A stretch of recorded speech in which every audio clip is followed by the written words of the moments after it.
Seguimos con la serie sobre la obediencia y hoy el título es La obediencia, los sentimientos y las emociones. Vamos a ver qué relación tiene la obediencia con los sentimientos y las emociones. Juan 20:27. Dice así, ahí me sigue. Luego dijo a Tomás, o sea, Jesús está hablando: pon aquí tu dedo y mira mis manos, y acerca tu mano y métela en mi costado, y no seas incrédulo, sino creyente. Entonces Tomás respondió y le dijo: Señor mío y Dios mío. Jesús le dijo: porque me has visto, Tomás, creíste. Bienaventurados los que no vieron y creyeron. Hay un sistema de vida y de pensamiento que llega a ser una filosofía y se conoce como subjetivismo. Esta es una filosofía que tiene que ver con nuestro modo de pensar, nuestro modo de sentir, nuestro modo muy personal de percibir las cosas. El subjetivismo le da mucho énfasis al yo pienso, yo creo, yo siento. Se le da una gran importancia a las emociones, a los sentimientos humanos. Los sueños son muy importantes para este tipo de personas que son muy subjetivas. Anoche tuve un sueño, soñé. Las fantasías, la intuición, hay muchos que confunden la intuición con la guía del Espíritu Santo, pero son ámbitos totalmente distintos. La imaginación, el instinto, todo esto son impulsos motivados por los sentimientos humanos, por las emociones puramente humanas. Ciertamente Dios puso en nosotros las emociones, los sentimientos, pero, como vamos a ver en la Escritura, nosotros los cristianos no debemos ser dirigidos, ni guiados, ni impulsados por nuestros sentidos espirituales, por nuestras emociones, por nuestra intuición humana, no. El cristianismo, por otro lado, en contra del subjetivismo, es un estilo de vida que rige la vida de una persona que se convierte a Cristo y que decide vivir las normas del reino de Dios. Se niega a sí mismo, no se deja guiar por sus anhelos, deseos, sueños, emociones y sentimientos personales. No, el cristianismo no es una religión para hacer sentir cosas bonitas a las personas. No, tampoco el cristianismo es una religión, no es una exhibición para ver milagros portentosos. Tampoco ese es el propósito, ni ese es el fin del cristianismo. Entonces hay un problema dentro del cristianismo que se desarrolló mayormente, siempre ha existido, pero en los últimos 100 años ha tenido un auge impresionante, y es precisamente el subjetivismo. Es decir, se predica un mensaje, un evangelio centrado en las emociones de las personas, en los sentimientos, en los deseos puramente humanos, en los sueños, en las emociones. El ver es muy importante, el tocar, el sentir es muy importante para muchos cristianos el día de hoy, y es producto de esta filosofía conocida como subjetivismo. Entonces vemos que las reuniones de los cristianos del día de hoy están llenas de mucho sentimentalismo, de mucho emocionalismo. Todo gira alrededor de las emociones de la gente, y ahí es donde se aprovechan los maestros que enseñan cosas erradas para manipular. Ellos son expertos en manipular las emociones de la gente, los sentimientos de la gente. Los hacen sentir cosas para hacerlos pues felices según ellos. Entonces vemos que este tipo de enseñanza dentro del cristianismo, de ahí se derivan expresiones como, por ejemplo, esta: venga a nuestra iglesia y sienta la presencia de Dios. Como si Dios nada más estuviera y se sintiera en un recinto como este, ¿sí? Otros dicen: venga, fíjense, todo centrado en las emociones y en los sentimientos. Venga y vea los milagros de Dios. Y si no hay milagros, ¿ve? Todo eso es subjetivo. Pero hay muchas frases que son típicas. Por ejemplo, esto es muy típico en iglesias donde las emociones son imprescindibles, ¿no? O sea, se exalta demasiado. Dicen, ¿cuántos de ustedes, está el predicador o el que está ahí dirigiendo, dice, ¿cuántos de ustedes no sintieron la presencia de Dios hoy? No, pues en los auditorios siempre va a haber gente que por las circunstancias que están viviendo, perdieron el trabajo, están cansados, qué sé yo, no sienten, entre comillas, la presencia de Dios, porque mañana tienen que pagar la renta y están preocupados. Entonces están más metidos en eso, entonces les dicen, ¿cuántos no sintieron la presencia de Dios? Entonces no falta quien levante la mano, pásenle acá al frente, vamos a orar para que sienta la presencia de Dios. Y comienzan a orar por ellos y les empujan el vientre y les hacen en el nombre de Jesús y los angolotean y les hacen, los tumban. ¿Sientes la presencia de Dios? No. A ver, otra vez, en el nombre de Jesús. Y empiezan a forzarlos a que sientan la presencia de Dios. ¿Ya sentiste la presencia de Dios? Y el otro responde, no, todavía no. Dice, has de estar endemoniado.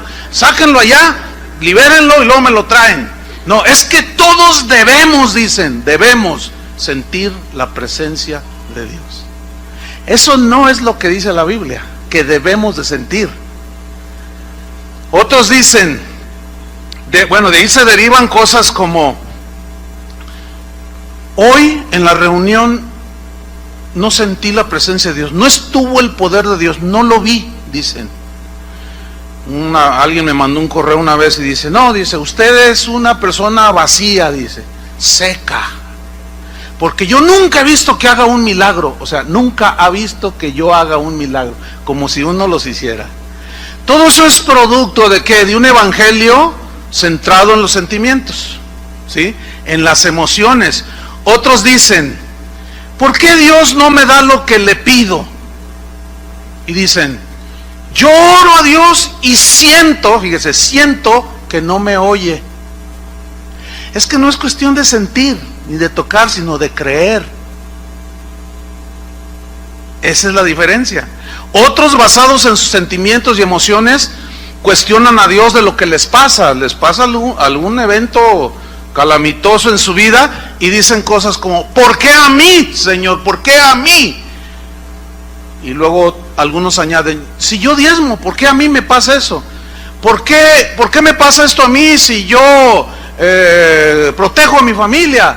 O sea, ellos deducen equivocadamente que si tú haces lo que tienes que hacer como cristiano, automáticamente no te deben de pasar ningún evento calamitoso. Y ese es un error. Eso no está en la Biblia. Entonces, su cristianismo está basado en sus sentimientos, en sus emociones. Por consecuencia, son cristianos débiles, son cristianos desconcertados, son cristianos volubles, tienden a la depresión. Finalmente terminan dejando a Cristo simplemente porque sus emociones, sus expectativas, sus sentimientos, sus deseos, sus sueños personales no se cumplieron. Pero hay un producto de este evangelio centrado en las emociones de la gente, en los sentimientos y en los deseos de la gente. Hay uno típico, son frases que se escuchan todos los días en las iglesias y en las vidas de muchos cristianos que se han expuesto a este tipo de mensajes. El típico que está ahí, dos cristianos hablando y uno le dice al otro, oye, fíjate que mi suegra me hizo algo y no la voy a perdonar. Estoy muy resentido, o mi papá me hizo algo.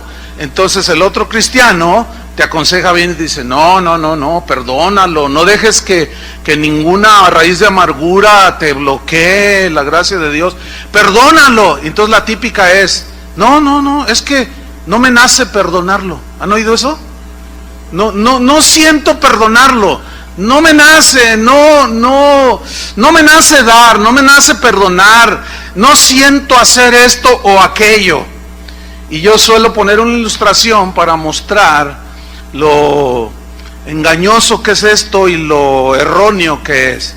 Y el ejemplo es muy sencillo, lo van a entender ustedes. Algunos ya lo han escuchado, sean pacientes con los que no han escuchado este ejemplo, nada más es para ilustrar. Eso de no me nace hacerlo.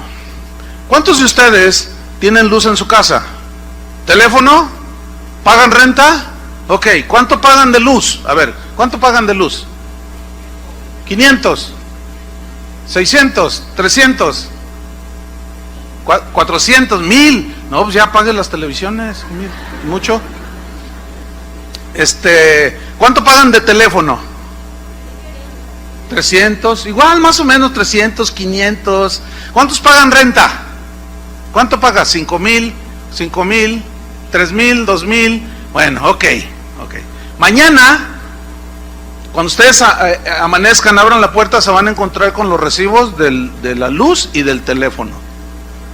Entonces, usted que paga 500 pesos de luz, se va a encontrar el recibo de la luz y va a decir, 5,000 pesos. Ay, esto va a decir, qué bendición. Mira, mi amor, le dice al marido que todavía está medio levantando allí, mira, un recibo de la luz, 5,000 pesos. Y el marido dice, qué bendición. Ay, gloria a Dios. Y luego dice, también está el de la luz, y el de la luz es de 3,000. Saltó de 300 a 3,000. Sí, wow, no cabe duda. Qué bueno es ser hijo de Dios. ¡Qué bendición! Oye, ¿qué horas son? No, pues son las 8, todavía no abren, ¿verdad? Es que tengo unas ganas de ir a apagar la luz, me nace de todo mi corazón ir a apagar la luz y el teléfono, y usted se desespera porque le nace pagar los recibos, ¿verdad que le nace? Y usted llega desesperado ahí a las ventanillas a pagar sus recibos, y ya, pero resulta que se encuentra con una fila de 3 kilómetros. Porque hay 10,000 personas que les nace ir a pagar. ¿Cuántos de ustedes que pagan renta se paran el día que, por ejemplo, mañana se vence la renta y ustedes están esperando desesperados que llegue el dueño de la casa para pagarle la renta? ¿Verdad que les nace? Ok, ¿qué sucede si no pagas la luz y el teléfono? ¿Qué sucede? Le hacen así, te lo cortan, ¿sí? Es decir, tú pagas la luz y el teléfono, te nazca o no te nazca, sientas o no sientas hacerlo, tú lo pagas sí o sí, porque si no lo pagas, te cortan la luz y la comunicación, ¿cierto? Tú no puedes llegar a Teléfonos de México y decirle, ¿sabe? Déjeme explicarle por qué no le puedo pagar el teléfono o la luz. Porque yo perdí mi empleo y iba a decir, lo siento mucho, si no paga le cortamos la luz, ¿sí o no? Entonces tú tienes que pagarlo sí o sí, aunque no te nazca, aunque no sientas hacerlo. ¿Saben por qué algunos de ustedes tienen la luz espiritualmente hablando cortada? ¿Saben por qué algunos de ustedes tienen la comunicación con Dios cortada? Porque Dios te dice, trata bien a tu esposa para que tus oraciones no tengan estorbo.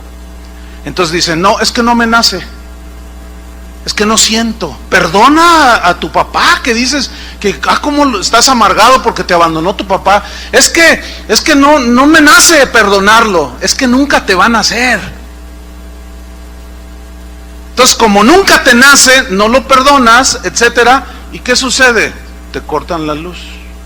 Ahora, algunos tienen un argumento y dicen, no, es que yo lo hago porque si no me siento como hipócrita. Por ejemplo, está dirigiendo Chuy García la alabanza. Y hay un momento en la alabanza que dice, levanta tus manos y alaba al Señor. Entonces tú estás allí y dices, no siento, es que no me nace. ¿Por qué voy a hacer algo que no me nace? Porque si yo hago algo que no me nace, entonces soy un hipócrita. No, estás confundiendo la gimnasia con la magnesia. Estás confundiendo la obediencia que dice la Biblia, alabad a Dios en su santuario. El rey David en el Salmo 103, no tiene que buscarlo, se ordenaba a sí mismo y decía, bendice alma mía al Señor y bendiga todo mi ser su santo nombre. ¿Por qué? Porque a veces nuestras emociones y sentimientos y sentir puramente humano nos bloquea obedecer a Dios, y de eso se va a tratar la enseñanza de hoy. Entonces la obediencia a Dios no contempla nuestros sentimientos, nuestras emociones como requisitos para obedecerlos, no. Dios nunca dice, si sientes o si te nace, hazlo. No, Dios nunca dice, obedece hasta que te nazca en tu corazón. Eso no está en la Biblia. A Noé le dio una orden: hazte un arca, les vas a predicar durante 120 años. Y dice, y Noé hizo como Jehová le dijo que hiciera. Dios nunca le dijo a Noé: oye, ¿te nace servirme? ¿Te nace ir a predicarle a la gente? No, dijo, ve. A Jonás le dijo, ve. A Moisés le dijo, libera a mi pueblo de la esclavitud de Egipto. No le dijo, ¿cómo ves, Moisés? ¿Sientes en tu corazón ayudarme? No.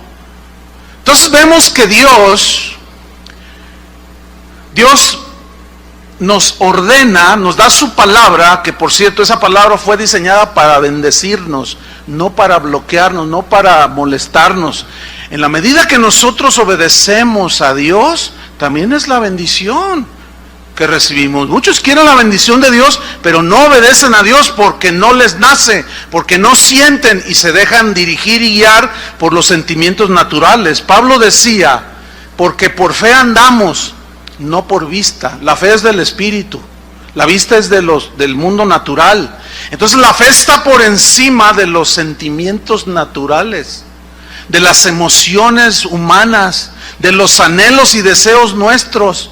La voluntad de Dios está por encima, y eso es la fe: creer, someterse y creer que Dios es el que gobierna y que Él es soberano. Tomás, uno de los apóstoles, es el típico creyente dominado por sus sentimientos, por sus emociones, por lo que ve, por lo que toca, por lo que siente, y no por la fe. La fe es sólida, constante, te afianza, ¿sí? Vamos a Juan 20:18, que es donde tomamos el texto base. Y aquí el contexto, Juan 20:18, es que Jesús había resucitado ya después de haber muerto en la cruz. Se le aparece a María Magdalena y dice esto en Juan 20:18. Fue entonces María Magdalena para dar a los discípulos las nuevas de que había visto al Señor y que Él le había dicho estas cosas. Cuando llegó la noche de aquel mismo día, el primero de la semana, estando las puertas cerradas en el lugar donde los discípulos estaban reunidos, por miedo a los judíos, subraye miedo. El miedo es un sentimiento que nos inhibe, que nos da inseguridad, intranquilidad. Jesús se había muerto. Los discípulos se habían acostumbrado a andar con Jesús, de pronto lo asesinan, lo matan, lo cuelgan en la cruz. ¿Cómo están? Temerosos, inseguros, se sentían emocionalmente abatidos, ¿cierto? Ok. Vino Jesús puesto en medio y les dijo: paz a vosotros. La paz es un sentimiento divino, la paz de Dios, no la paz del mundo. La paz es un sentimiento divino que te establece, te hace sólido. Pablo decía: la paz y la paz de Dios gobierne vuestros corazones. O sea, ese sentimiento de paz, este sentir, es espiritual, no es del mundo natural. Y eso es lo que nos hace sólidos. Por eso Jesús les dijo a ellos que estaban temerosos: paz a vosotros. Versículo 20. Y cuando les hubo dicho esto, les mostró las manos y el costado. Y los discípulos se regocijaron viendo al Señor. Quiero hacer notar esto: regocijaron. Notan que en un minuto ellos estaban tristes, inseguros y todo lo demás, y en un minuto ya estaban regocijándose. ¿Lo alcanzan a ver? ¿Qué nos enseña esto? Nos enseña que nuestras emociones, nuestros sentimientos, nuestro parecer es muy inconstante, ¿sí? Es como el clima. El clima puede variar. Como una vez estuve en una ciudad de Sudamérica que está junto a la cordillera de los Andes. En un mismo día experimenté frío congelante, calor sofocante, lluvia, humedad, pero en una sola mañana. Impresionante, que al otro día bromeábamos y decíamos: oye, ¿qué vamos a hacer? Porque mira, pues hace mucho frío, luego mucho calor, luego llueve. Bueno, nos ponemos unos bermudas y luego un abrigo y nos llevamos el paraguas. Y a la hora que hace mucho calor, pues en bermudas. Hace frío, te cubres. Llueve, sacas el paraguas. ¡Qué tremendo! Entonces estábamos bromeando y decíamos: ¡qué inestabilidad del clima acá! Y nunca se me olvida que el Señor me dice, mira, así como el clima de esta ciudad, así son muchos cristianos. Yo le dije, no entiendo, así de inestables. Ahorita puedes estar gozoso, feliz, y en 30 segundos se te acaba el gozo. Por diversas circunstancias. Tú puedes estar, no, gloria a Dios, ahora sí al Señor, cueste lo que cueste, yo lo serviré, aleluya, estoy tan feliz. Oiga, hermano, ¿qué pasó, hermano? Le acaban de robar su auto. Ya, se te acabó el gozo. Nuestros sentimientos cambian, varían de un minuto a... Tú puedes experimentar en un solo día la tristeza, el regocijo, todo. Y eso es justamente lo que el Señor quiere que entendamos para evitar ser guiados, dirigidos, impulsados por nuestros sentimientos humanos, por nuestras emociones humanas. Entonces, dice en el versículo 24, Juan 20:24, pero Tomás, uno de los 12, llamado Dídimo, no estaba con ellos cuando Jesús vino. Le dijeron pues los otros discípulos, al Señor hemos visto, le dicen. Él les dijo, fíjate, si no ver, en sus manos la señal de los clavos, y metiere mi dedo en el lugar de los clavos, y metiere mi mano en su costado, fíjate, tocar, ¿entienden? Tocar, sentir, ver, tocar, sentir.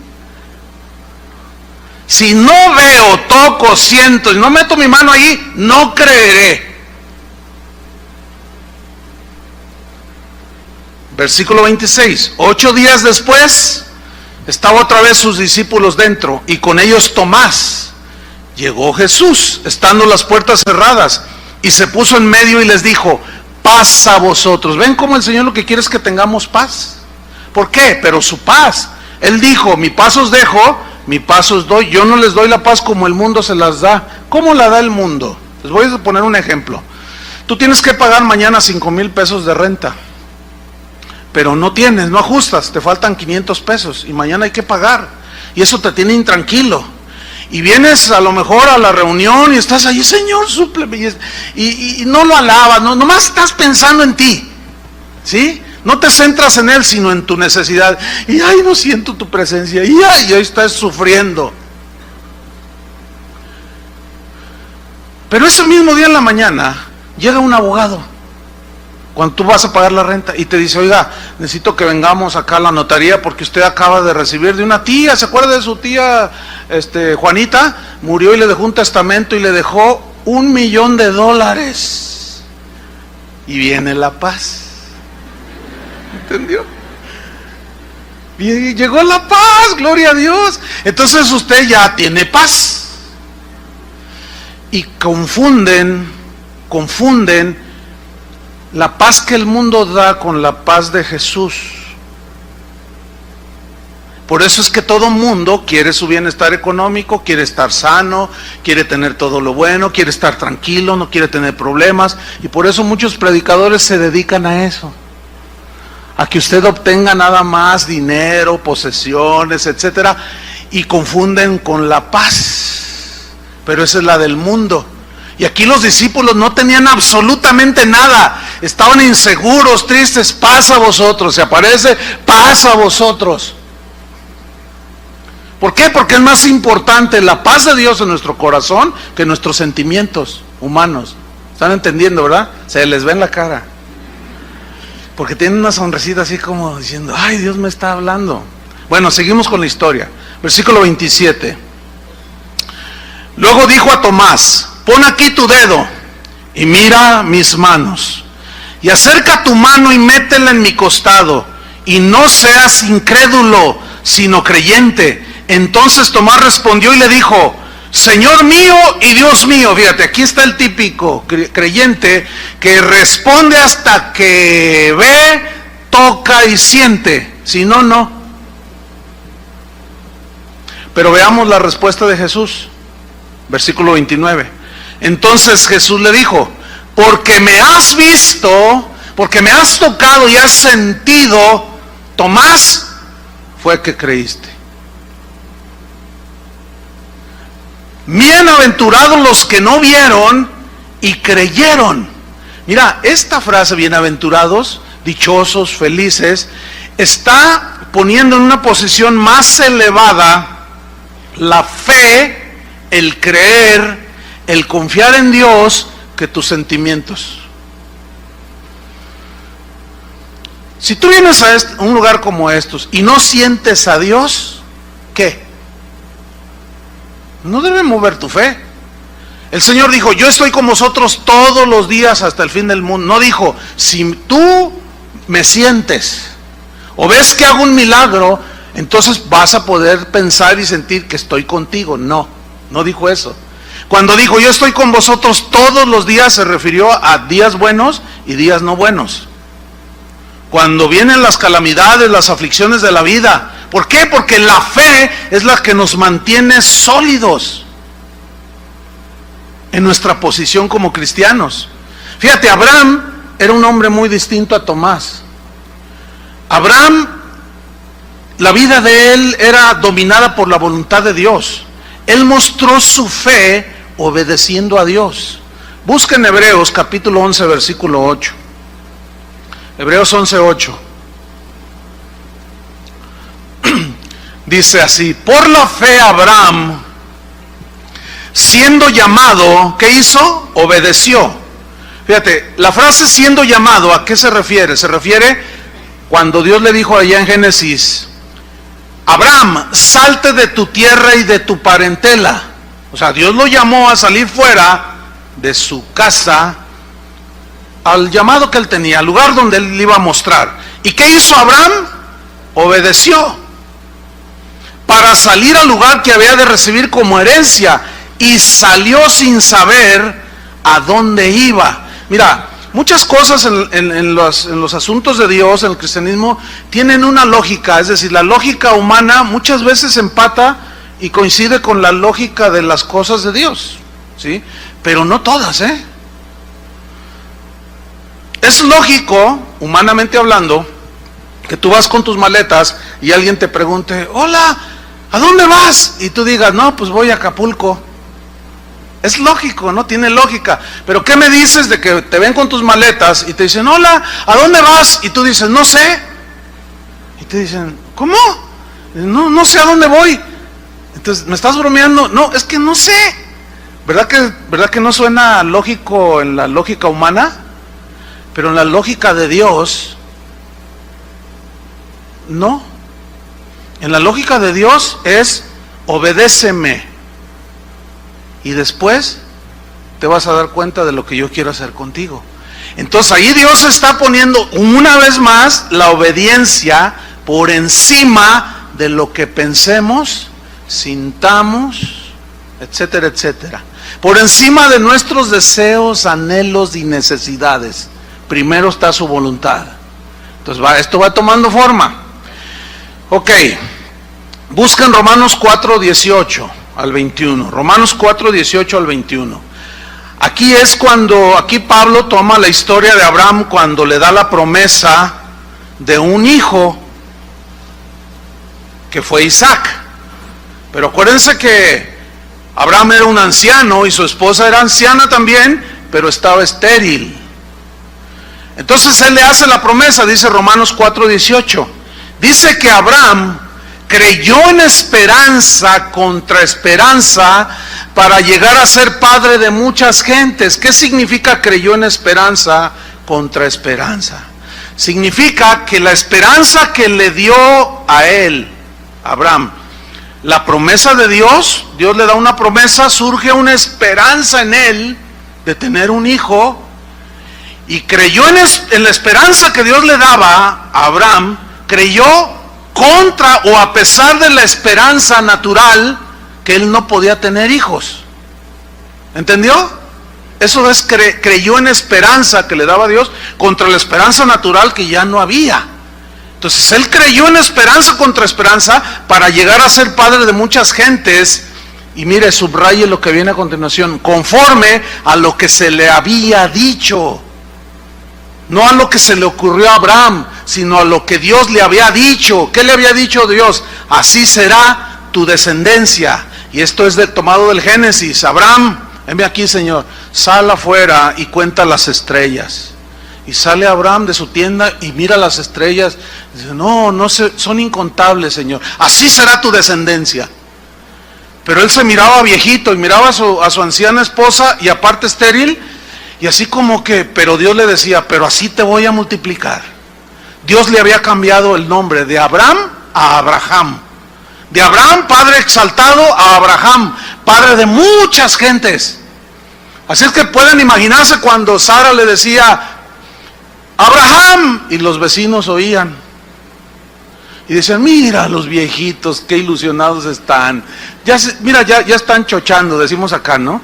Ya están, mira, le dice padre de muchas gentes y no tienen ni hijos, pobrecitos. Abraham, se te olvidó tu sándwich. Y Abraham volteaba.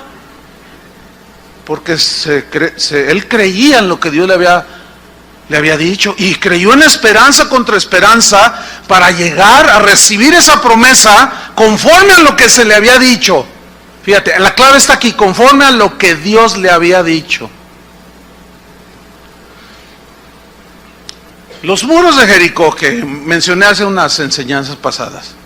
Cuando Dios les dice que den 7 vueltas y al 7º día griten, las murallas de Jericó caerán. Bueno, así lo hicieron ellos, pero Dios les dijo que lo hicieran, ¿cierto? Ok. Y ahí van los israelitas y comienzan a dar vueltas y al 7º día dan la 7ª vuelta y gritan con todas sus fuerzas, tocan las trompetas y las murallas se cayeron. La pregunta es, ¿por qué se cayeron? ¿Porque gritaron y dieron vueltas o porque obedecieron a lo que Dios les dijo?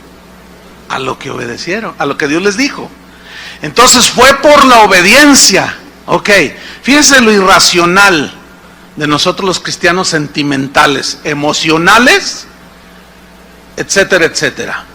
Pero varias veces aquí en Guadalajara se han juntado los cristianos y han dicho, más de uno ha dicho, Dios me dijo que fuéramos alrededor de la catedral de aquí y que le diéramos 7 vueltas y que al 7º día, así como las murallas de Jericó, vamos a gritar y se van a caer ese santuario del diablo, dice. Y ahí están los cristianos y los periodistas, ¿qué están haciendo? Estamos haciendo guerra, dicen. Y empiezan a dar vueltas. Llega el 7º día y gritan con todas sus fuerzas y tocan los chofares y las trompetas y ahí siguen las torres de la catedral. Ven, eso es guiarse por pura emoción, por algo que les emocionó la historia y deducen que así es todo. Y los periodistas se dan vuelo. Los cristianos quisieron derribar las torres de la catedral y gritaban como locos y siguen en pie. Ve cómo las emociones, el emocionalismo, el sentimentalismo, cosas que Dios no dijo. Porque nuestras emociones nos engañan y nos llevan a hacer cosas que son irracionales aún, y espiritual y naturalmente hablando. Ahora fíjate lo que dice el versículo 19, Romanos 4:19. Ok, ahí está creyendo en esperanza contra esperanza. 19, y no se debilitó en la fe. Fíjate cuántas veces dice fe. Aquí es la primera. No se debilitó en la fe, o sea, en la confianza plena en Dios, al considerar su cuerpo. Considerar su cuerpo significa al ver su cuerpo. ¿Cómo estaba su cuerpo? Que estaba ya como muerto, siendo de casi 100 años. O sea, a pesar de que él vio en lo natural su cuerpo,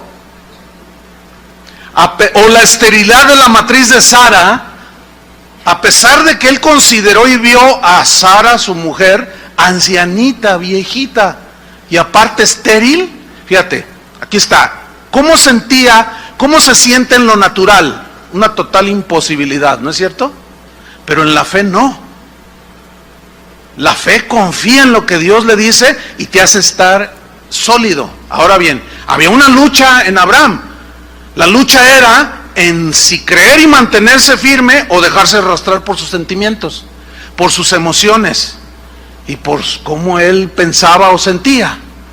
Entonces, como Dios, para Dios es subjetivo, no es lo objetivo, sino sub, quiere decir que está abajo. Eso significa sub, que está abajo de algo. Nuestros sentimientos, anhelos y propósitos son subjetivos. Primero está la voluntad de Dios. Y Dios tenía una voluntad para este hombre. Entonces él no se debilitó, versículo 20, tampoco dudó por incredulidad de la promesa de Dios, sino que hizo, se fortaleció como en fe. Otra vez vuelve a decir la fe. ¿Por qué? Porque Abraham de alguna manera había entendido que lo que él lo podía mantener sólido y certero en el camino de Dios era la fe, era creer en Dios, confiar en Dios. Entonces él se fortaleció ¿cómo? Dando gloria a Dios, alababa a Dios. Se miraba al espejo y se sentía mal. Miraba a su esposa, no, peor. Pero luego la fe lo hacía levantar. Y decía, pero Dios me lo prometió, ¿cómo le va a hacer? No sé, pero yo creo. Esa es la verdadera fe.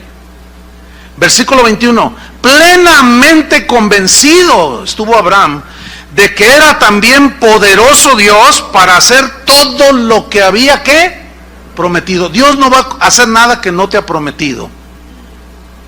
Dios no va a hacer nada que Él nunca prometió en su palabra. Dios no está obligado a apoyar algo que Él nunca ha dicho. Así puedes tener un sentimiento, porque algunos confunden. Yo tengo mucha fe. Y pasa un año y no llega nada de lo que quieren recibir. Y al rato ya se van del Señor. ¿Dónde está la fe? Esa no es fe. Ese era un sentimiento de fe. Lo confunden. Era un anhelo que tenían. Y ese anhelo les obligó a sentir una supuesta fe que nunca existió. Ahora, la obediencia de Abraham, él tuvo una revelación que Pablo posteriormente en el Nuevo Testamento nos la revela. Pablo dijo, no mirando nosotros las cosas que se ven. Fíjate qué interesante, esto está en 2 Corintios 4:18, para los que anotan. 2 Corintios 4:18, dice Pablo, no mirando nosotros las cosas que se ven. Fíjate, parece así como un juego de palabras, pero está hablando en sentido espiritual, pero hablando de lo natural. Dice, no mirando nosotros, no mirando las cosas que se ven, sino las que no se ven. ¿Cómo está eso? Es que está hablando de una vista espiritual. Pues las cosas que se ven, que es todo esto, ¿son qué? Temporales. Pero las que no se ven son eternas. Aquí Pablo, una vez más por el Espíritu Santo, le está dando una supremacía a la fe que al sentir. Porque yo veo, por ejemplo, veo cómo están las cosas en el mundo, cómo se perfila cada vez más los congresos en los países distintos, aprobando los matrimonios entre homosexuales, aprobando el aborto, y no se ve bien, ¿sí? Cada vez hay más maldad, cada vez hay más corrupción, y esto es en todos lados, ¿eh? Cuando uno está en su país y no sale o no ve noticias de ahí de otros países, uno piensa que este país es un desastre, ¿verdad? Y dicen, ay, no, estamos envueltos, no, Dios mío, qué país tan espantoso. Pero déjame decirle una cosa, todo el mundo está igual o peor que este país, pero todos a los ojos naturales se ve mal, se siente mal. Tú dices, Señor, y a mis hijos cuando los lleve cuando tengan que ir a la universidad, y eso te provoca un sentimiento de inseguridad, ¿sí o no? Pero entonces ahí es donde Jesús dice, ¿y dónde está vuestra fe? ¿Dónde está vuestra fe? ¿Se acuerdan cuando Jesús iba caminando en el mar? Que Pedro, dijeron todos, ¡un fantasma! Le dice, no soy un fantasma, soy yo, les dice. Entonces Pedro le dice, si eres tú, a ver, manda que yo vaya sobre las aguas. Ven, le dice. Entonces él fue porque Dios le dijo, ven, ¿no? Y se baja de la barca y comienza a andar sobre el agua. Pero dice, pero viendo Pedro las olas, se comenzó a hundir. Porque al ver las olas y su circunstancia de alrededor natural, le dio miedo, inseguridad, duda, y sus sentimientos lo arrastraron. ¿Entienden? quitó sus ojos de Jesús y se empezó a hundir. Entonces, mira, cuando se va hundiendo, mira a Jesús, le dice, Señor, sálvame. Y vuelve a mirar a Jesús y Jesús lo rescata. Y lo tiene junto a él. Y dice que ambos regresaron a la barca. O sea, volvió a caminar sobre el agua. Pero ya junto a Jesús. Pero mientras él, que luego hablaremos más de Pedro, porque era un hombre muy emocional, miraba las cosas que se ven, sentía las cosas que se sienten humanamente. Entonces, primero, hermanos, es creer y obedecer, y luego se entiende. Uno de los padres de la iglesia dijo, no trates de entender primero, sino primero obedece. Obedece primero y luego entenderás. Y eso fue lo que hizo Abraham. Abraham, cuando fue llamado, obedeció y salió sin saber a dónde iba. Él no entendía, sin duda no entendía. Cuando Dios nos mandó a la Argentina en el año 89, me dijo, vete. Yo no entendía, pero yo no necesitaba entender. Dios no esperaba que yo entendiera. Dios me pedía obediencia. Dios es lo mismo con todo, siempre ha sido así. Dios no te va a esperar cuando Él te da una orden. Él no va a demandar, ¿cómo te sientes? ¿Te sientes bien? ¿Estás dispuesto? ¿Cómo ves esto? No. Él lo único que espera es que le obedezcas. A Él no le interesa cómo te sientes tú. Parece contradictorio. ¿Por qué? Porque siempre se ha predicado, y más, como decía al principio, en estos últimos 100 años, todo centrado en el hombre, en las necesidades del hombre, y no en las demandas de Cristo. Por eso es que hoy dice uno una cosa como esta y suena extraño que se diga, a Dios no le importa cómo te sientes, a Él lo que le importa es que le obedezcas. Y oye, es raro, ¿a poco no? No suena así como, ay, no, ¿qué está diciendo este? Claro, porque están tan hundidos y sumergidos en ese evangelio de emociones que suena extraño, pero eso es lo que enseña la Biblia. Cuando Dios le pidió a Abraham que sacrificara a su hijo después de 25 años que esperó para que se lo diera, el niñito crece y es un adolescentito.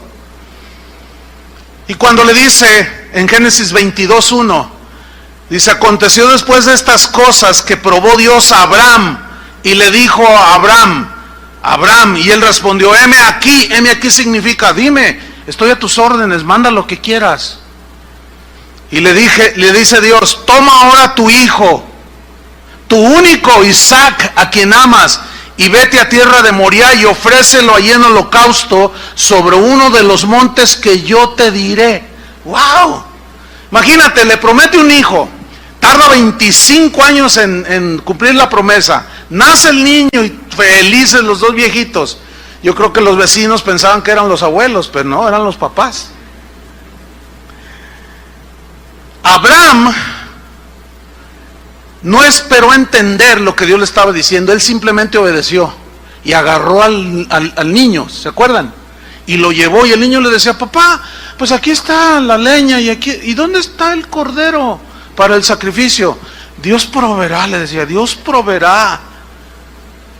Llegaron al monte del sacrificio. Ahora, ¿por qué Abraham no le negó a su hijo? ¿Por qué estuvo dispuesto a sacrificarlo? Les voy a explicar por qué.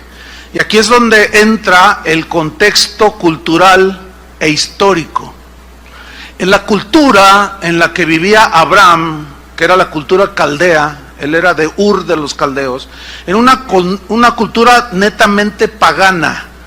Y las religiones de los caldeos eran diabólicas. Ellos ofrecían sacrificios humanos a los dioses, a los ídolos.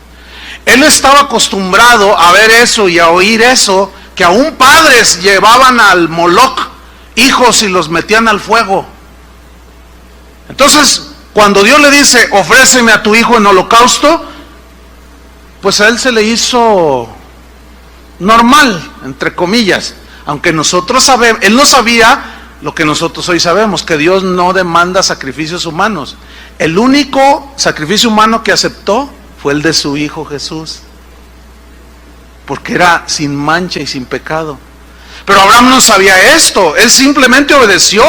Ahora fíjate, en Génesis 22:10 dice, y extendió Abraham su mano tomó el cuchillo para degollar a su hijo. Ahora, hay que hacer una reflexión aquí. Lo ató ahí al altar. Tomó un cuchillo, lo iba a degollar. Pregunta, ¿cómo se sentía Abraham? Piensen un poco, ¿cuántos tienen hijos? ¿Tú crees que a él le nacía sacrificar a su hijo? ¿Tú crees que él sentía bien sacrificar a su hijo? Escuchen esto, una vez más. A Dios no le interesa cómo te sientes. A Él le interesa que lo obedezcas. ¿Oíste eso? Porque sin duda Abraham estaba desesperado, pero su fe era mayor que lo que él sentía. Su obediencia era casi perfecta, porque la única perfecta fue la de Jesús. Entonces nos muestra a un hombre con un dolor, probablemente se volteaba cuando empezaba a llorar, qué sé yo. Y ahí está Abraham, dice el versículo 11, entonces el ángel de Jehová le dio voces desde el cielo y dijo, Abraham, Abraham, 2 veces, como diciendo, Abraham, Abraham, y él respondió, heme aquí, ahora qué quieres que haga, Señor. Yo me lo imagino con las lágrimas en los ojos. Señor, mi hijo, ¿y qué más quieres? Porque tú estás sobre todo. Heme aquí, le dice, versículo 22, y dijo, no extiendas tu mano sobre el muchacho, ni le hagas nada, porque ya conozco que temes a Dios, por cuanto no me rehusaste tu hijo, tu único hijo. Qué tremendo, qué tremendo. Una vez más, Dios por encima de nuestras emociones, por encima de lo que más amamos aquí en la tierra, está Él. Por eso Jesús dijo, si alguno prefiere a padre o madre, hijo, etcétera, etcétera, más que a mí, no es digno de mí, no puede ser mi discípulo. ¿Por qué? Porque el Señor como supremo Rey merece suprema adoración, suprema obediencia. Por eso los apóstoles cuando les prohibían predicar decían, juzguen si es menester obedecer, si es justo obedecer a vosotros antes que a Dios. A Dios nos debemos.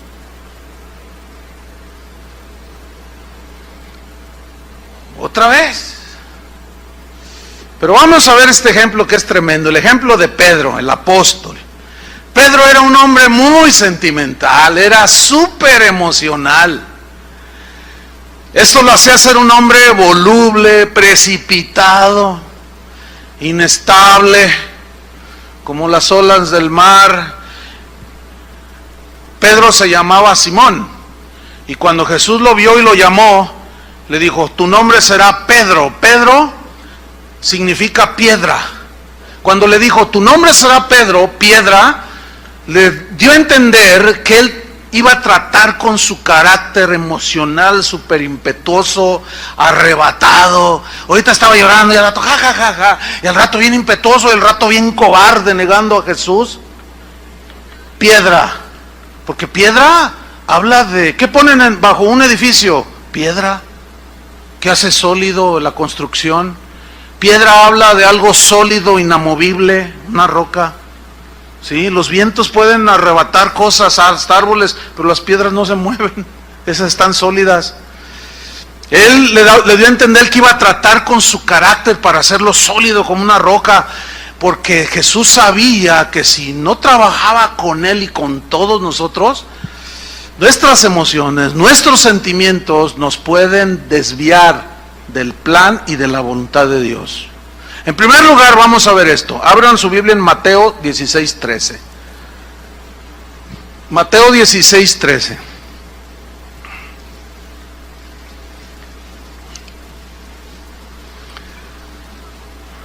¿Qué historia esta?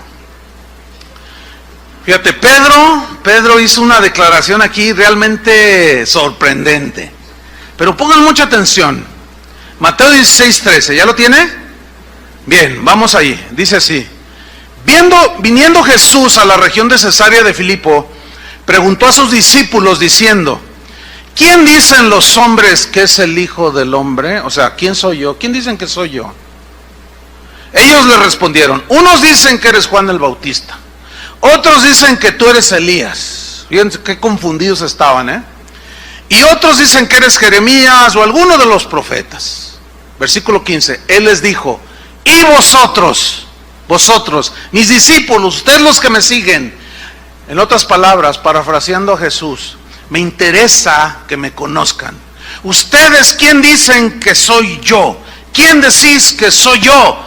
Le preguntó a quién, a los discípulos. ¿Quién respondió? ¿Por qué? Porque él era súper arrebatado, emocional, sentimental, impetuoso. No pensaba las cosas, no conectaba su lengua con su mente. Pero en este caso, vean lo que sucedió. Respondió Pedro y dijo, tú eres el Cristo, el Hijo del Dios viviente. Entonces le respondió Jesús, bienaventurado eres, pero todavía le llama Simón. Es bien interesante esto. Primero le había cambiado el nombre de Pedro, pero todavía no era Pedro, el sólido, todavía era Simón. Simón, el hijo de Jonás. Simón, hijo de Jonás, dice, bienaventurado eres porque no te lo reveló carne ni sangre, o sea, persona alguna, sino ¿quién? Mi Padre que está en los cielos. ¡Wow! ¡Qué revelación! Escuchen bien, cristianos, y uno que otro cristianoide. Escuchen bien. El hecho de tener revelaciones de Dios no te hacen una persona estable ni madura. Porque las revelaciones son por soberanía de Dios. ¿Entiendes? Esta es una revelación realmente poderosa. Tú eres el Cristo, el Hijo de Dios. No todos entendían eso. Y Dios se lo había revelado, pero todavía era un hombre muy emocional, muy inestable, ¿sí? Muy voluble, muy impetuoso. Vamos a verlo. Versículo 20. Entonces mandó a sus discípulos que a nadie dijesen que él era el Jesús, que él era Jesús, el Cristo. En otras palabras, no le digan a nadie que yo soy el Mesías. ¿Nunca se han preguntado por qué les dijo no le digan a nadie? Les voy a tratar de explicar por qué les dijo no le digan a nadie. Porque los sacerdotes, los intérpretes de la ley, los escribas, que eran los encargados de interpretar las escrituras y hablarle, instruir a la gente en los caminos de Dios, cuando hablaban del Mesías que el Antiguo Testamento prometía, les decían que era un Mesías todopoderoso, que era un Mesías autosuficiente. Entonces ellos comenzaron a generar una idea acerca del Mesías como un hombre invencible, porque ellos miraban los dioses de los griegos, y miraban a Zeus, y miraban a otros tantos de los dioses del Olimpo, dioses que no eran derrotados, dioses que siempre estaban triunfantes, dioses que siempre hacían lo que querían. Entonces decían, no, nuestro Mesías pues será el mayor de todos. Y por culpa de estos que interpretaron mal las escrituras, enseñaron mal, el pueblo del tiempo de Jesús se empezó a hacer la idea de que el Mesías era invencible, todopoderoso, que los iba a liberar de la esclavitud de los romanos. Entonces ellos empezaron a generarse una expectativa equivocada. Viniendo el Mesías, todos vamos a tener solucionados nuestros problemas económicos, sentimentales, de todo va a ser felicidad, todo va a ser gloria a Dios. Pero qué equivocados estaban. Ciertamente Jesús es todopoderoso, pero su primera venida como Mesías no eran lo que ellos esperaban. Por eso les dijo, no le digan a nadie, porque ni lo van a entender, porque ellos esperan a otro diferente a mí. Porque Él llegó manso y humilde, que se sentó en un burrito y se dormía donde le llegaba la noche, totalmente contrario a la expectativa de un militar poderoso, de un señorón, ¿entienden? Versículo 21. Desde entonces, fíjate, yo quiero que no separes el versículo 15 hasta el 21, no es corridito, o sea, no es un evento separado. Tú eres el Cristo, el Hijo del Dios viviente. Ok, no le digan a nadie. Versículo 21. Desde entonces comenzó Jesús a decirle a sus discípulos que le era necesario ir a Jerusalén y padecer mucho de los ancianos. Esa palabra padecer significa sufrir. ¿Mucho de quiénes? De los intérpretes de la ley, de los ancianos, de los principales sacerdotes y de los escribas, y ser muerto y resucitar al tercer día. En otras palabras, retomamos. ¿Quién es la gente que soy yo? Tú eres el Cristo, el Hijo del Dios viviente. Oh, bienaventurado eres, Pedro, porque no te le reveló nadie sino mi Padre que está en los cielos. Pero no le digan a nadie que yo soy el Cristo, porque no lo van a entender. Ellos esperan a otro diferente a mí. ¿Sí? No les digan nada a ustedes. Pero les voy a decir otra cosa. Es necesario que vaya a Jerusalén. Me van a azotar, me van a golpear, me van a vejar, me van a escupir en el rostro, me van a pisotear, me van a tomar, me van a clavar en una cruz, me van a matar. Pero no teman, voy a resucitar al tercer día. Ahora, fíjense, la reacción de Pedro. Versículo 22. Entonces Pedro, tomándolo aparte, o sea, como que lo interrumpió. Él les está diciendo todo lo que tenía que padecer, y de repente lo toma así. Yo me lo imagino así, que lo toma. Ven para acá, ven para acá, ven para acá. Y dice, tomándolo aparte, comenzó a ¿qué? ¿Qué dice? Reconvenirle. ¿Qué significa reconvenir? La palabra griega que se traduce reconvenir es epitimao, que significa corregir a alguien desaprobando lo que está diciendo. Es como esto. Tu hijo te dice, mamá, ¿verdad que ya no me quieres? Porque cállate, no digas tonterías. O sea, estás desaprobando lo que está diciendo el niño, porque tú amas a tus hijos, ¿verdad que sí? Eso es lo que está haciendo Pedro. Lo está corrigiendo, desaprobando lo que estaba diciendo. ¿Qué estaba diciendo Jesús? Que era necesario morir en una cruz.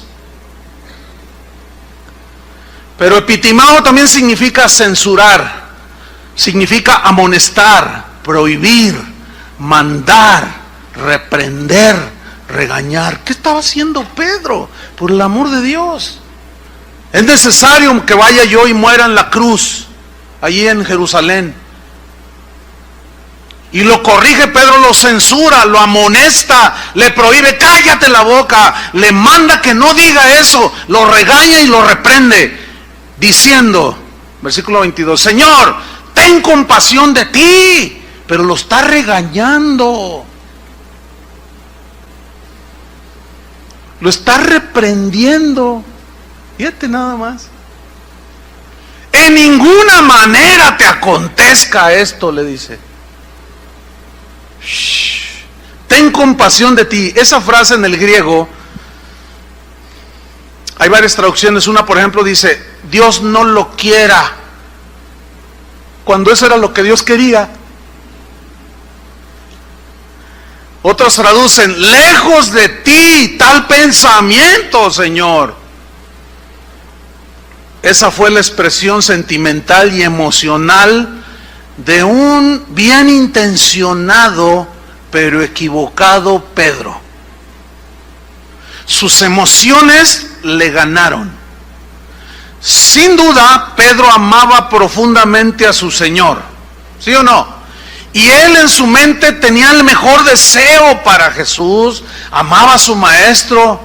Sin duda sus sentimientos eran sinceros, pero no le permitían ver la importancia de la muerte de Jesús en la cruz. ¿Por qué? por la idea equivocada que tenía del Mesías. De ver a su maestro sufrir tal clase de muerte, eso simplemente era inaceptable para su concepto del Mesías. ¡Qué tremendo! No, es que...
¿Qué vamos a hacer? Mira, se habían acostumbrado tanto a Jesús que ellos vieron cuando Jesús multiplicó los panes y los peces. Dijeron, ay, uy, qué buena onda, qué bien está esto.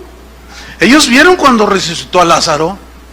Ellos, a Pedro le dijo una vez cuando lo cuestionaron, no pagan impuestos. Señor, dicen que no pagamos. Sí pagamos. Para callarle la boca, mira, tira el anzuelo, ve al mar y vas a sacar un pez.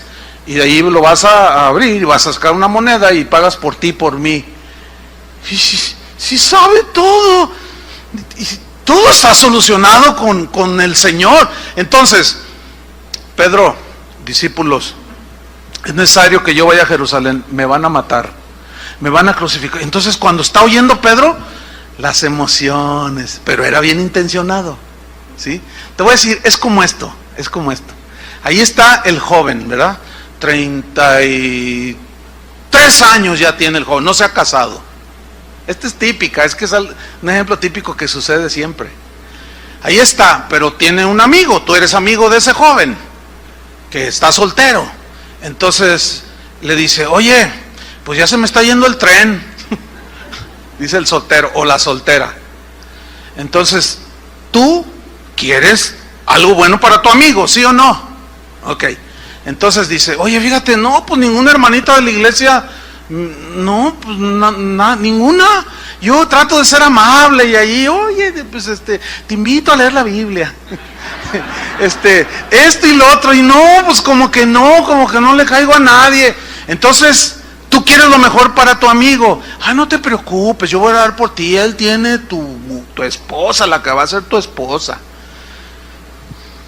Pasa el tiempo y nada. Pero ahí donde trabaja el muchacho, entra una nueva secretaria, no es cristiana. Entonces el muchacho la saluda y la otra la saluda así muy amable, hola, ¿qué tal? Y le empieza a hacer ojitos y lo empieza a hacer sentir. Pongan atención, lo empieza a hacer sentir. Y pasa otro día y empieza a verla y ya la ve. Y empieza a sentir emociones. Entonces un día le dice, oye, ¿no me invitas a un café? No, pues el otro está ilusionadísimo. Pero escuchen, sus sentimientos no lo dejan, no le permiten ver que está violentando la palabra de Dios. No te unáis en yugo desigual. No alcanza a verlo. Entonces, como tú quieres el bien para él, viene y te dice, oye, ¿qué crees? Hermano, fíjate que, pues ya ves, aquí ni una hermanita de la iglesia me hace jalón. Pues yo no sé qué hacer, pero ¿qué crees? Hay una chica en el trabajo, miras qué ordenada, qué educada, que no la pone como lo máximo, la mejor mujer del mundo. Entonces, como tú quieres lo mejor para tu hermano, le dices, te voy a ayudar en oración, hermano. Ya te involucró en sus sentimientos. ¿Entiendes? Ya los sentimientos, las emociones de ambos les están desviando del camino que Dios quiere para ti. Espero me esté explicando. Entonces dice, no, pues mira, pues vamos a orar, a lo mejor es la que Dios tiene para ti. Pues sí, que al cabo, además, y luego la conoce, ¿no? ¿Sabes qué? Es mejor que las hermanas de casa de oración. No, sin duda, hermano. Gloria a Dios. Vamos, hazlo. Así estaba Pedro. Él tenía la mejor intención porque amaba al Señor y no quería lo malo para él. Pero su emocionalismo lo estaba arrastrando. ¿Lo alcanzan a ver?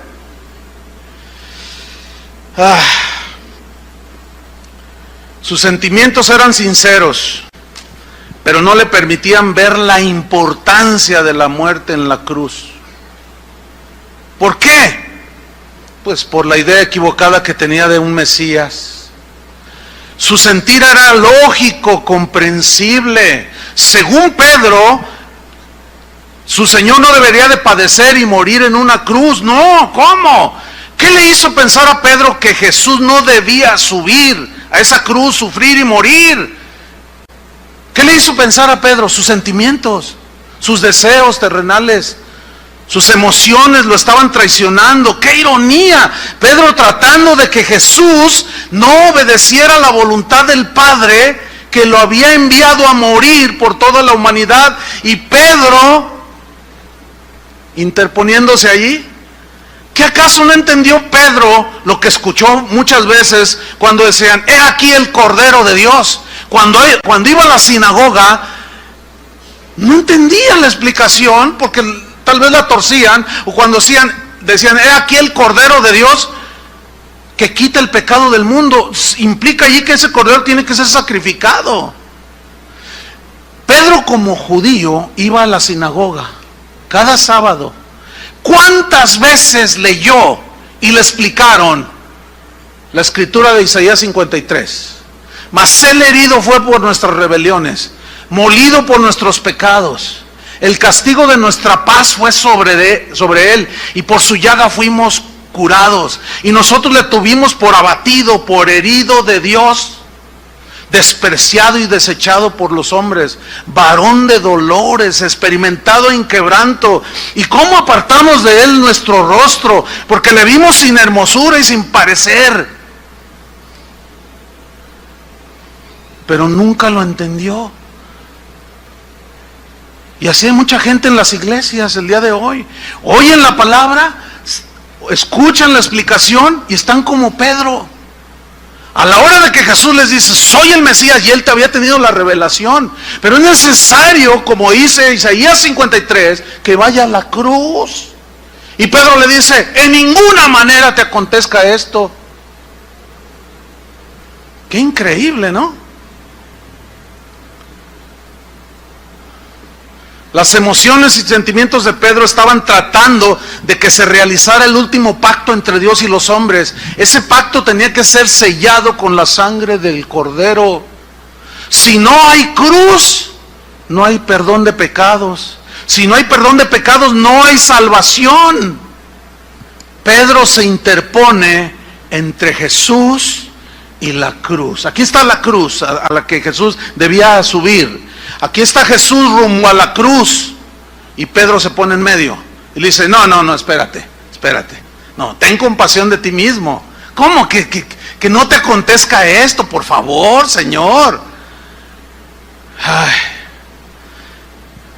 Quiero recordarles esto, que el pasaje es el mismo.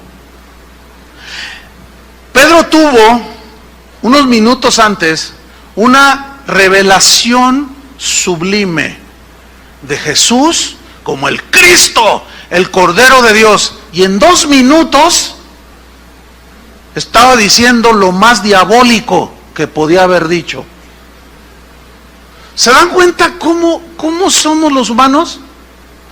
Por eso, y simplemente por esa es la razón por la cual no debemos ni de guiarnos ni por sueños, ni por sentimientos, ni por intuición. Una vez estaba en una reunión, terminé de predicar, por ahí andaba yo, no fue aquí en casa de oración, y se me acerca una señora y me dice, pastor, usted no sabe, solo Dios sabe cuánto lo aprecio, de verdad yo lo amo mucho. Ah, gracias, hermano. Una señora como de 60 años, gracias, hermana. Dice, pero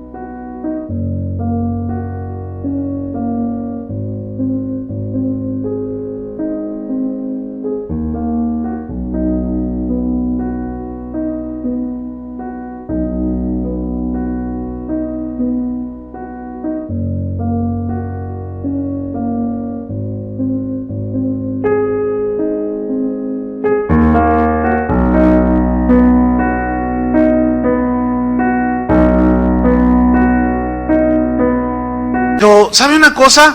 Le voy a dar un consejo. Le digo, a ver, dígame, ¿por qué no? Pues todos aprendemos. Dice, ya no se preocupe tanto por la iglesia, ya no se preocupe tanto por las ovejas del Señor, me dice. No, tranquilo, tenga paz. Entonces yo le digo, ¿y por qué me dice eso? Es que usted se ve que es un hombre que no tiene paz, se ve un hombre intranquilo, se ve bueno, ustedes que me conocen pues se darán cuenta si soy así o no. Se ve un hombre que siempre está preocupado, que hasta a lo mejor hasta ni duerme y hasta colitis ha de tener. Le dije, pues fíjese que no, hermana, tengo mucha paz, duermo bien, la gracia de Dios me ha sostenido, pero abra su Biblia por favor en 2 de Corintios capítulo tal, versículo tal, y léalo, y lo empieza a leer. En peligro de ladrones, en peligros de los de mi nación, peligros entre falsos hermanos, peligros de los de mi nación, peligros, y todavía más lo que sobre mí se agolpa, la preocupación por todas las iglesias. Y cuando lo lees le hace, ay hermano, bueno, le digo, mire, entonces Pablo era un hombre que tenía mucha paz, ¿sí o no? Pero no hay que confundir la preocupación porque ustedes caminen bien con Dios, que es nuestra responsabilidad de enseñarles.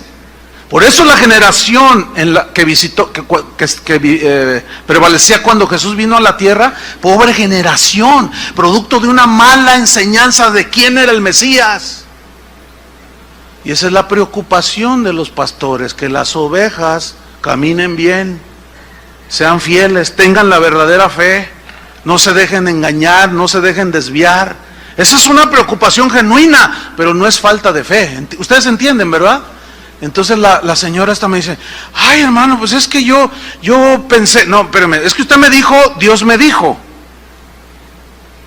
No, lo que usó fue la intuición. O sea, la intuición es, usted intuye algo, ¿no?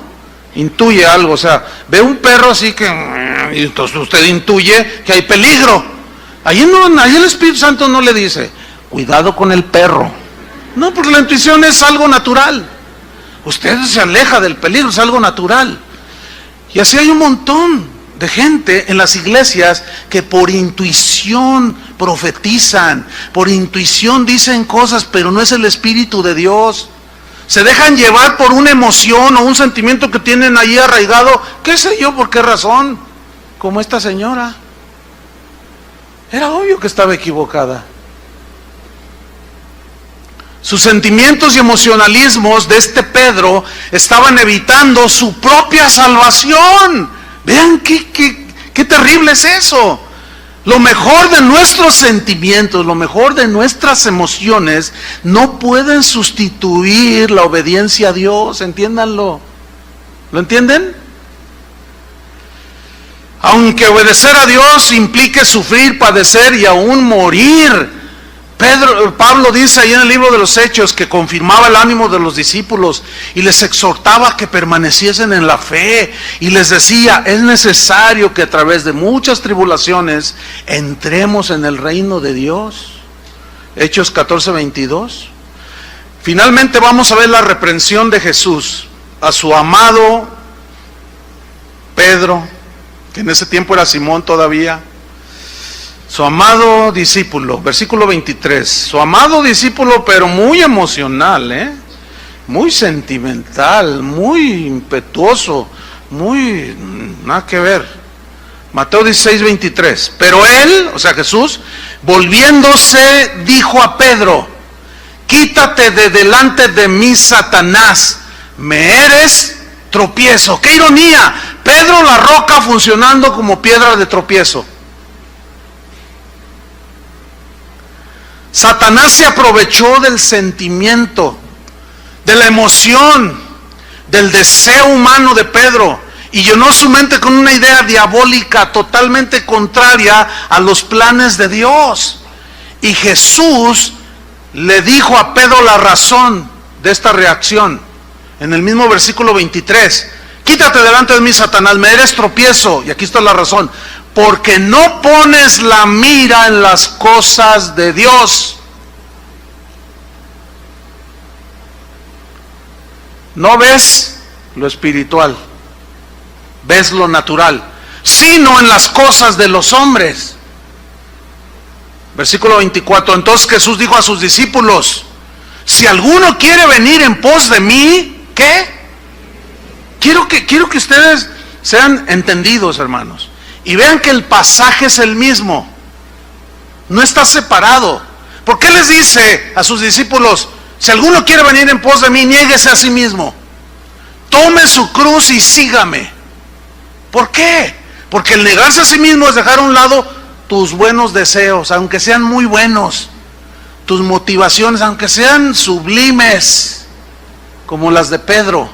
Pero si esos sentimientos anulan la palabra de Dios, no es de Dios. Por eso es que nosotros no debemos de ser guiados por los sentimientos, por la intuición, por el sueño que tuve y vi que descendió de una nube un ángel con 7 alas y que se venía directo a ti y te atropellaba. Cuídate, hermano, porque ¿y quién sabe tanto rollo? Por favor, hermanos, no es así.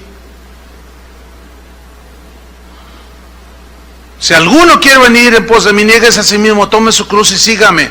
Fíjese el 25, que es lo que Pedro quería hacer. Porque todo el que quiera salvar su vida, el que pretenda, no, aquí todo bien, todo próspero, todo a gusto, todo el que quiera salvar su vida o conservar su vida bien, todo gloria a Dios, aleluya, la perderá.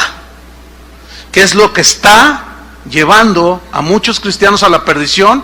Los evangelios que hoy se predican, centrados en lo que tú quieres, en lo que tú deseas, en lo que tú sientes, en lo que tú ves. ¿Me están entendiendo, cristianos? Y todo aquel que pierda su vida por causa de mí, o sea, que menosprecie su vida, sus sentimientos, sus anhelos, por más buenos que sean, y lo sustituya por la voluntad de Dios, salvará su vida. Eso significa la hallará. Pero luego viene un versículo que parece que no tiene nada que ver y que explica la situación interna del emocional Pedro. Versículo 26. Parece que no tiene sentido, pero dice: porque ¿qué aprovechará el hombre si ganare todo el mundo? ¿Qué quería hacer Pedro? ¿Qué expectativas tenía del Mesías? Quería todo lo material, ¿entienden? Y Jesús le dice: no, Pedro, ¿qué aprovechará el hombre si ganare todo el mundo y perdiere su alma? ¿O qué recompensa dará el hombre por su alma? Ok, ya obtuviste todo. ¿Y qué? ¿Le vas a pagar a Dios para que te salve? Ayer después de la enseñanza se me acercó una señora: pastor, ora por mí, me dice. Yo le digo: claro, ¿cuál es tu necesidad? Me dice: bueno, mire, es que en realidad yo no vengo aquí, dice, pero yo lo oigo por internet.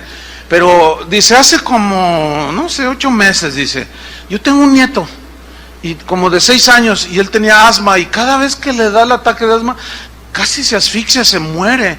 Entonces yo oí el internet y dije, pues voy a ir allí. Y yo lo traje a mi nieto, dice, y usted, me dijo, así me dijo, usted, estaba así bajita la señora, y si usted oró por él, ¿sabe qué pasó? Desde ese día se le quitó el asma. Yo le digo, el Señor lo sanó. Y dice, sí, no, usted. No, espérame, no, yo no. El Señor. Bueno, ahora, ¿cuál es su necesidad? Y me dice, es que quiero que ore por mí porque tengo VIH, tengo SIDA. Entonces yo le digo, oiga, entiendo que usted sabe que esa enfermedad es mortal. Dice, por supuesto, dice, pero como usted sana, pero como usted tiene poder, dice, yo lo vi. Y dice, pues dije, pues ahora que me lo detectaron que ya es positivo, dije, voy a ir. Entonces le digo, ok, vamos a orar. ¿Sabe que Dios la puede sanar? Dios es poderoso y la puede sanar. Pero le voy a hacer una pregunta más importante que su sanidad física. ¿Es usted salva? ¿Ha sido lavada con la sangre de Cristo? Y me mira y dice, sí. Le digo, no. Le digo, mire, ¿de qué le sirve a usted que Dios la sane? ¿Cuántos años tiene? 65. pues ya está más para allá que para acá. No le dije eso, no le dije eso. Le dije, bueno, lo más normal es que, mire, todos vamos a morir. Y ya la gente estaba saliendo. Aquí estábamos, yo le dije, mire, todos esos, incluyéndome a mí, vamos a morir. Dios la puede sanar del VIH o de lo que sea, pero un día se va a morir. Y Dios la sanó, usted sintió, vio la sanidad, pero usted va derechito al infierno. ¿Sí o no? Ahora, es la verdad lo que yo le estaba diciendo, ¿sí o no? ¿Cuántos leprosos se sanaron? 10. ¿Cuántos se salvaron? 1. Y Pedro estaba preocupado porque Jesús no muriera, porque se acababan las expectativas. Oigan, había visto que el vino, el agua la había convertido en vino, los peces los había multiplicado, y dijo, no, atún toda la vida, y con lo que me gusta el atún. Caminaba en el agua, hacía milagros por todos lados. Dijo, no, de aquí soy. No te me mueras, Señor, no, imposible. Pedro, ¿de qué aprovechas si tú tienes todo lo que el mundo desea y pierdes tu alma? No me impidas ir a la cruz, Pedro. Quítate delante de mí. Es una expresión fuerte, ¿no? Quítate delante de mí, Satanás. Otra vez, Jesús no le importaba las emociones y sentimientos de su apóstol. Pues ¿sabes una cosa? Tampoco a Dios le interesa lo que tú sientas, pienses o desees. A Él lo que le interesa es que le obedezcas. Punto.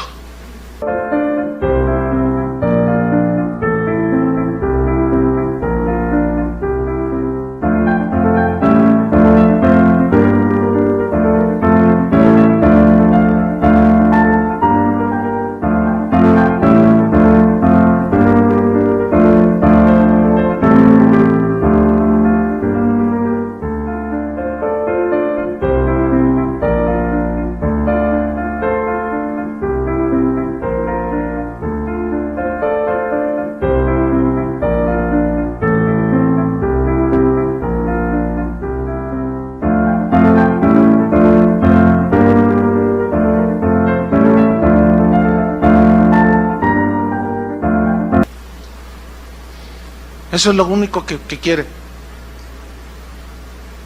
Y ahí es donde ya a muchos no les gusta. Por eso en la predicación del Evangelio, como lo que ustedes acaban de oír, no les gusta a la gente. Y cuando lo escuchan, se sienten agredidos, como Pedro se sintió agredido por Jesús. Dejemos de predicar la cruz y la gente no puede ser salva. Que fue exactamente lo que Pedro hizo con Jesús, interponerse. Que es lo que están haciendo muchos predicadores el día de hoy.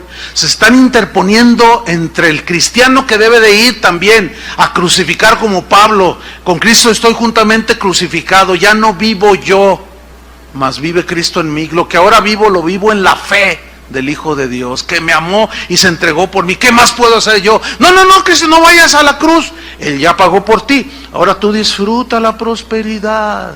Te hablan como Walter Mercado, ¿verdad? Disfruta el bienestar aquí en la tierra, la mejor casa, el mejor carro, que tu familia, tus hijos estudien en la Universidad de Harvard, que tú tengas lo mejor de todo del mundo. Quítate delante de mí, Satanás. Pocos se atreven a decir eso. Quítate delante de mí, Satanás. Porque ese es Satanás, ese no es el Espíritu de Dios. ¿Por qué? Porque sabe Satanás que somos emocionales, sentimentales y egoístas. Y por ahí nos da. Por eso el niéguese a sí mismo es totalmente lo contrario. Eso es el Evangelio, hermanos. Obediencia, sentimientos y emociones. ¿Qué relación hay? Ninguna. Oremos. Padre, muchas gracias por tu palabra. Gracias, Señor, porque sin duda tú nos hablas cada día. Gracias, Señor, porque llevar la cruz, negarnos a nosotros mismos, es renunciar a nuestros deseos, nuestro sentir humano. Negarnos a nosotros mismos es entregar nuestros deseos y anhelos. Cargar nuestra cruz implica que te obedezcamos. A ti no te interesa mucho, por no decir nada, lo que sintamos o pensemos, o anhelemos o deseemos. Lo único que pides es obediencia. Y Cristo, por lo que padeció, aprendió la obediencia y vino a ser autor de eterna salvación a los que en Él confían. Jesús, un puñado de tus hijos esta mañana, te damos las gracias de todo corazón por no haber atendido al emocionalismo de Pedro, por no haber atendido a su sentimentalismo, a sus buenos deseos de que tú no subieras a esa cruz. Es verdad que fue dura, violenta, vergonzosa, despiadada, pero esa cruz es la que me dio vida. Esa muerte, tu muerte en esa cruz, por esa muerte hoy soy salvo. Gracias, Jesús. Gracias, Padre, porque tú nos amas y quieres que veamos lo que no se ve, puesto los ojos en Jesús, no en las cosas que se ven, porque estas son temporales, pero las que no se ven son eternas. Gracias te damos, Señor. Gracias, Padre. Sabemos que los sentimientos ahí van a estar, las emociones humanas ahí van a estar, y vamos a luchar cada día con ellas. Pero por tu palabra, Señor, guíanos cada día. En el nombre de Jesús. Amén. Que Dios los bendiga a todos.